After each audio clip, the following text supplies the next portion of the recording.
Antoine Griezmann, l'insoutenable angoisse.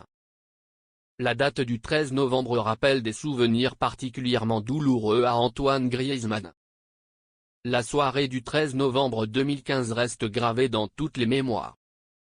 Antoine Griezmann en garde un souvenir particulièrement douloureux.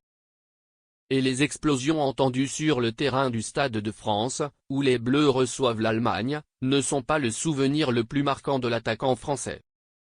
Le Mâconnais a connu une anxiété prolongée après le match lorsqu'il a appris que des terroristes avaient perpétré une série d'attentats en plein cœur de Paris, causant la mort de 130 personnes et environ 400 blessés.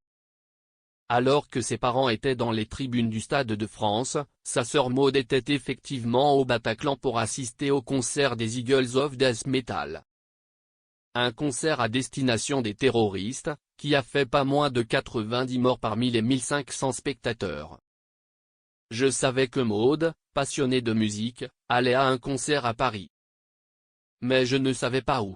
J'ai appelé ma mère, qui était dans les tribunes avec mon père. « Où est Maud ? » j'ai demandé.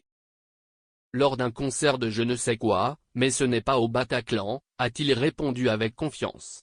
J'ai insisté, comme si j'avais un pressentiment, « Donne-moi le nom du groupe. » « C'est un groupe de rock, » répondit ma mère. « Tu l'as dit aussi », j'ai répondu, « je sais, moi. » Vous savez, c'est le groupe qui a joué au Bataclan, en l'occurrence les Eagles of Death Metal, disait-il dans son autobiographie Behind the Smile, publiée en 2017.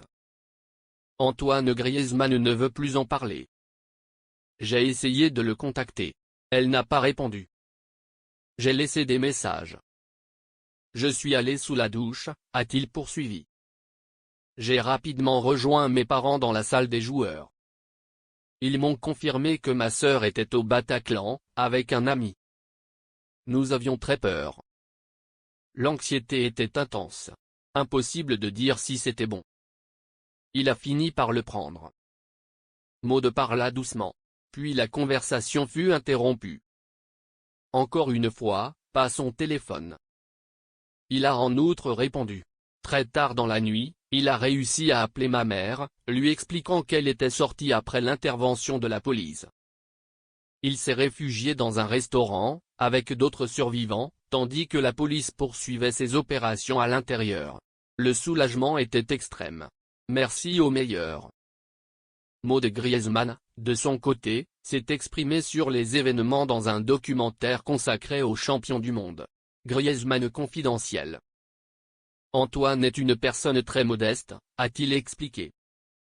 Il m'a dit, écoute, ça t'est arrivé, j'en suis conscient, je sais que tu es une personne forte, ça va continuer. Et ça y est, on n'en a pas parlé depuis ce jour. Même avec mes parents, ce n'est pas un sujet que nous avons vraiment exploré, discuté non. Nous avons discuté une fois autour de la table et sommes passés à autre chose.